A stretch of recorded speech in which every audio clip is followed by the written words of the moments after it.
definition has been contested, its purpose misunderstood, and its value disputed.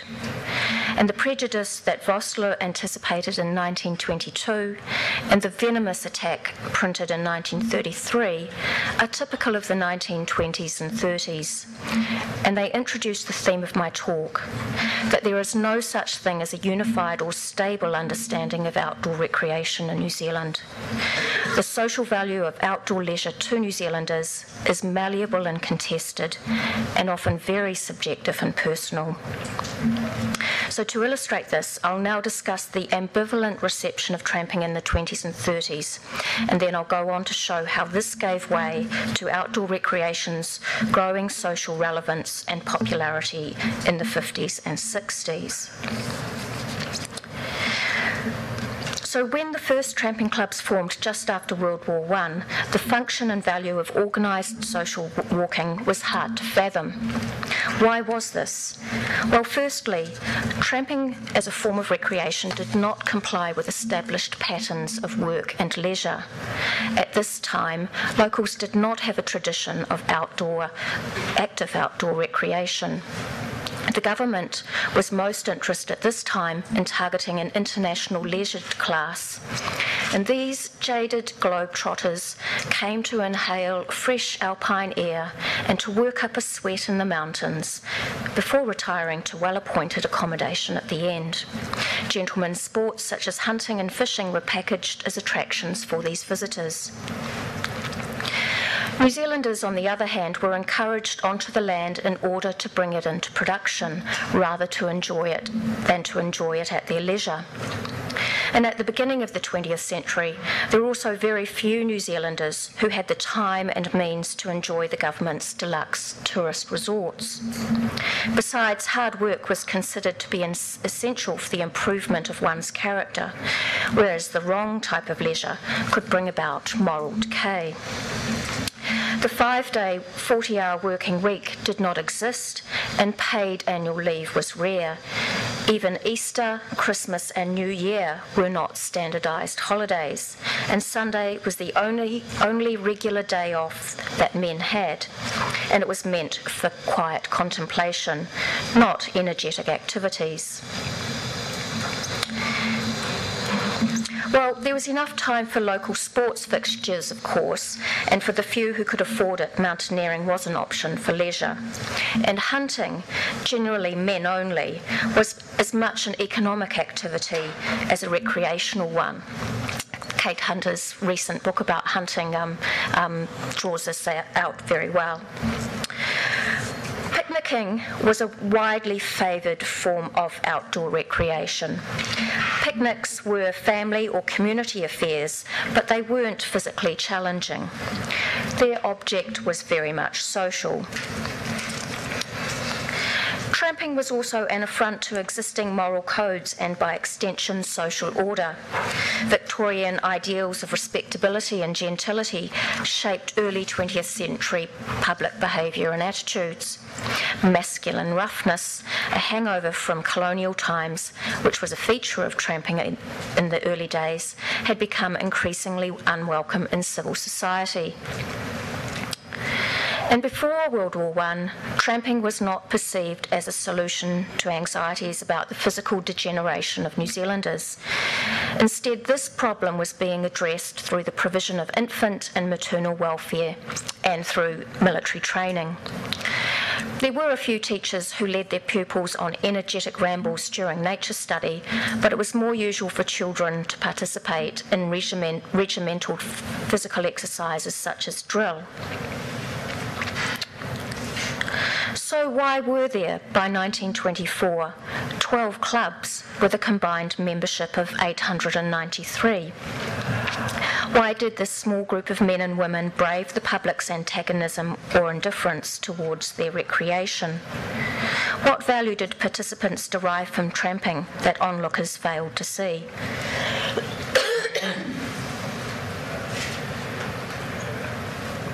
To begin with, tramping clubs fitted into a spectrum of group activity that was an important part of Pākehā community life and middle-class culture.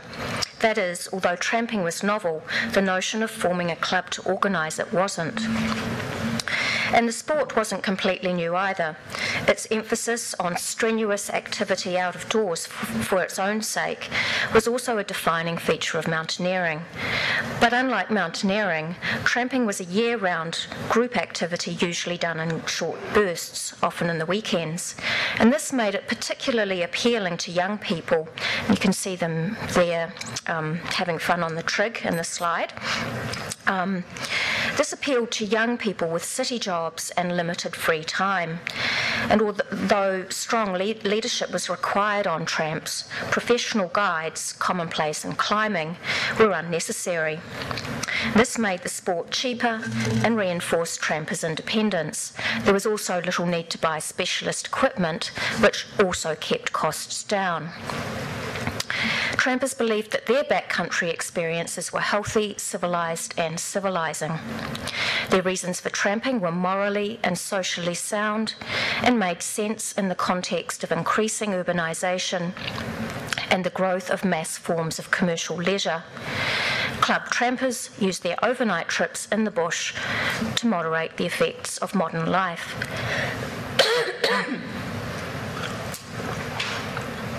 For many adherents, tramping's value came from its ability to cancel out urban ills. It was the means of recreating a true inner self sapped by work. One member of the Tongarewa Club declared that he went to the hills as respite from the intrusive and mechanised nature of modern living. He relished the freedom afforded by nature. He wrote, "For days off the beaten track, dependent on what you carry away from radios, telephones, trams and landladies, with the daily routine of work forgotten, you have a chance to find yourself." Well, many trampers expounded romantic anti-urban philosophies, but it was the sport's potential for romance that undermined tramping's social value and its status as a reputable sport. Single young women had enthusiastically joined the new tramping clubs, and their presence on club trips was a magnet for comment. Mixed gender outings, the roughness of the sport, and trampers' disregard for appropriate dress compromised women and defied Pākehā middle-class notions of respectability. And although it was seldom stated out loud, the idea of sexual misbehaviour on overnight tramps out of public view loomed large in the public imagination. For example, in 1933, the Hutt Valley Club had to contend with a Truth newspaper expose about amorous couples and skimpy shorts worn by girls in the club. Now, I really don't think those are skimpy.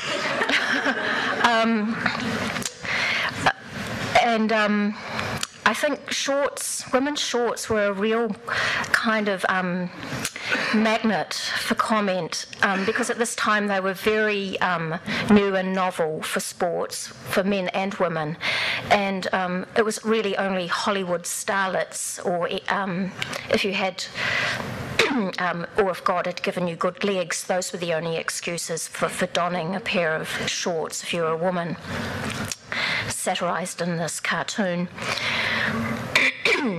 So press coverage of mountain accidents and lost trampers also fueled negative public perceptions, reinforcing the idea that tramping was dangerous and its adherents reckless and irresponsible. Trampers, on the other hand, confident about the personal and social benefits of their sport, found such attacks perplexing. Why would a young and open country such as New Zealand be so unreceptive to a sport that had so much potential and such obvious benefits for all? Even governments through the 1920s and 30s were impervious to these benefits. Only at the height of the Depression did tramping briefly pique the interest of bureaucrats. And this was in mid-1932, when in order to attract patrons, the Railways Department ran a series of gimmicky mystery tramps. These mass commercialised tramps went against most club trampers' scorn for mass culture, and the vandalism committed by mystery trampers also threatened the club's fragile public image and their access to private land, which was dependent on them being seen to be active stewards of the environment.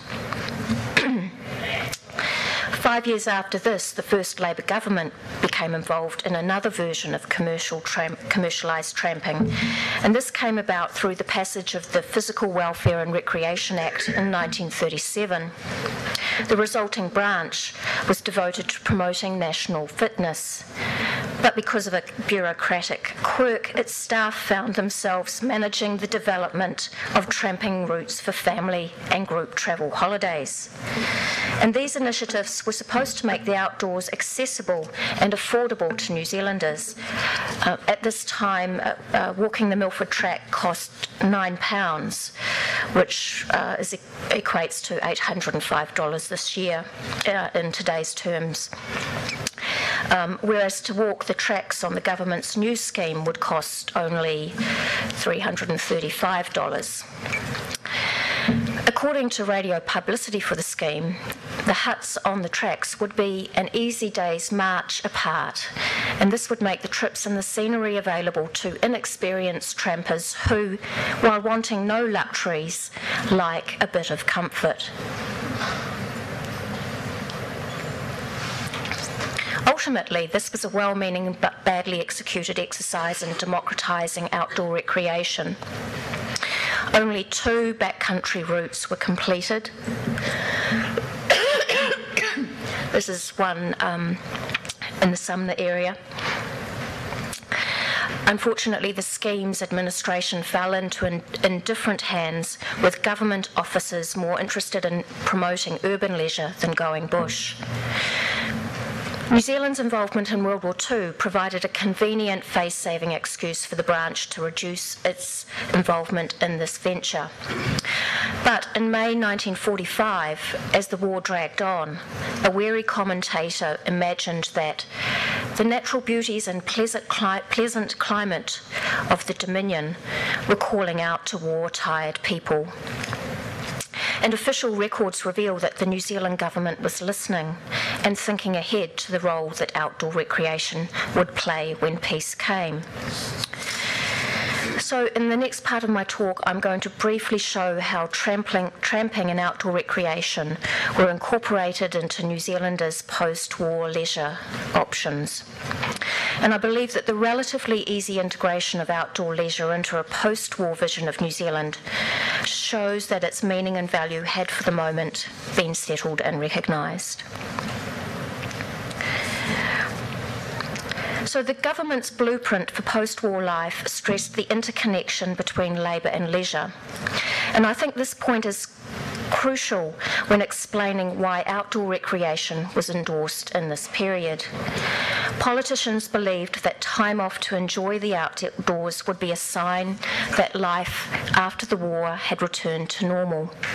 And this was expressed as citizens' right to be lazy. 2 weeks annual leave on full pay that was secured by legislation at the end of 1944 was an important means to exercising this right.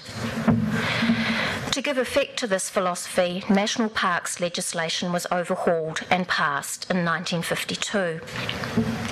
And this move helped to make New Zealand's national parks part of a picture postcard vision of the country, in which unrivalled scenery was the backdrop to a modern democracy with full employment, an enviable standard of living, and a benevolent state that distributed resources for the good of the nation.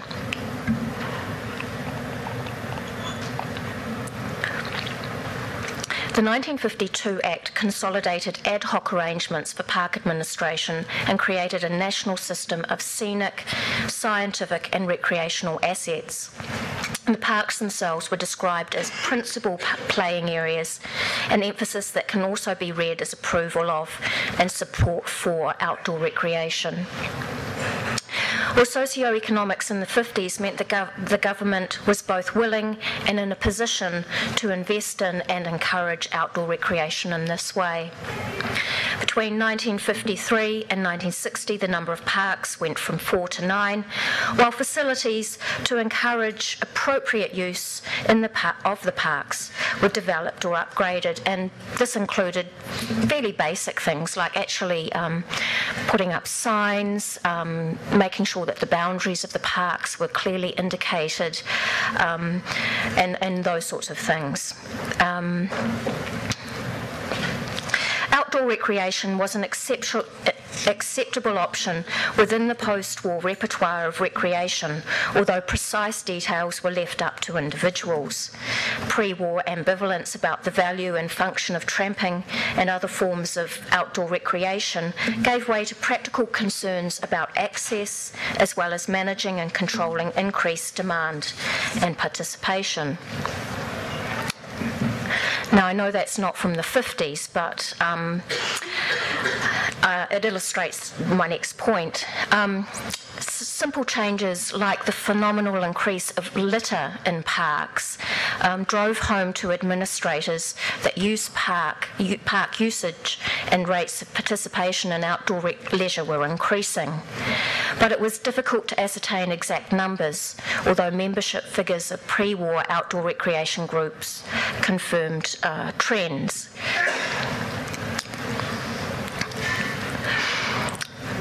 I can tell you about those later if we've got time. But generally, these increased during the 1950s and 60s, rising at rates higher than the increase of the population. Visitation numbers for two national parks was collected from 1962, and over 3 years there was an overall increase of more than 170%. With increased numbers, definitions of outdoor recreation broadened. In 1965, when foresters and park administrators debated recreation in state forests, they also discussed how to cater to different types of forest users. Most agreed that more facilities and opportunities for activity on the peripheries of parks and forests were needed, especially for mobile family groups. And this is because with full employment, car ownership in New Zealand had more than doubled between 1950 and 1960. Foresters and park administrators identified camping grounds with lodges for families, picnic sites and nature walks for these types of visitors. No, there we are. They also suggested the development of low-level, easy tramping routes with ample huts and good tracks for use by family groups, for the very young and the not-so-young. Now, the focus on family recreation in national parks, combined with improved park administration, helped to promote and remake outdoor recreation into a safe and acceptable leisure activity for New Zealanders. But it's important to remember that in this period, affordable holiday accommodation was rare. The first motels were not built until the late 1950s, while government-run tourist hotels were expensive and boarding houses were unsuitable for families. So it comes as no surprise that, with the baby boom well underway, families flocked to use family-friendly facilities in parks and at camping grounds. Well, of course, today, New Zealand's socio-economic and recreational situation is quite different. Today, the Treaty of Waitangi carries weight in politics and culture and society. Our population is more diverse, and millions of overseas tourists occupy New Zealand's landscape for leisure each year. In 1956, New Zealand's population was 2.1 million. At the end of the 20th century, around that number of overseas tourists came to New Zealand. Workers may now have more annual leave, but some have to work weekends and statutory holidays. International travel is more accessible, but so is credit. And there have been revolutionary changes to how we define family. And some of those families have experienced unemployment now across generations. We live in virtual urban lives. what is the value of the outdoors to New Zealanders today under these conditions? So, just to conclude, tramping didn't start off as a ready-made, fully formed activity. It evolved over several decades and continues to evolve today. It was and is a negotiated practice that is the outcome of several historical processes and conditions. I'll just go back. So, established between World War I and World War II, it was not until after World War II that the social and national value of tramping and outdoor recreation became widely acknowledged as worthwhile and taken into account by bureaucrats and policymakers. However, over time, these two distinct phases in outdoor recreation have blurred into an unproblematic popular national tradition of adventurous outdoorsiness and recreation. This tradition obviously has current cultural, commercial and marketing purchase and even artistic meaning. These words come from a work by John Reynolds, which features phrases from New Zealand English, and they all refer to tramping or the bush, etc. However, I think that because this tradition came about several generations ago under very different historical and social conditions, the tradition, the 1950s image of outdoor recreation should not be invoked when establishing the value of outdoor recreation for today's New Zealanders, for a New Zealand that has been changing dramatically since the 1970s and 80s. To do so may create a barrier to achieving success. And that's it.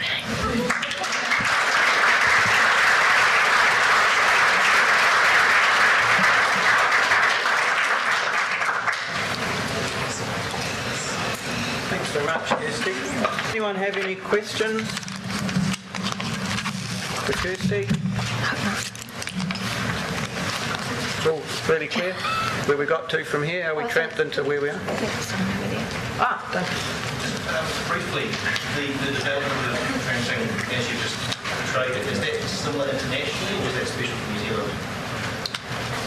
It's pretty similar in, I guess, in Australia, similar contours. Not so in Britain, because of course they have a different landscape, and so they have an older tradition of footpaths, and not having to build facilities in the bush. They've got a tradition where you maybe walk between an inn each day, so they don't have the rugged kind of landscape that shaped New Zealand tramping. Okay. Thanks, Kirstie. There we go. A little bit of a thank you.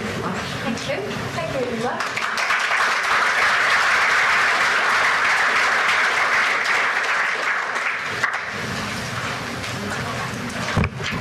Kirstie, mentioning that, the anecdotes, the little items you had on your first camping trip, reminded me of something my mum said a little while ago when she was reminding me, we were talking about risk in the outdoors and when we were growing up as kids, that we used to disappear out the door on a weekend with, and you just see me hightailing it out the front door with a couple of cans of baked beans and some peaches or something like that, and not see me again till the end of Sunday night or something like that, and which was all really good until we were kayaking across Lake Taupo and took some water on board the kayak, and then having about 8 cans of food in your kayak doesn't help it float.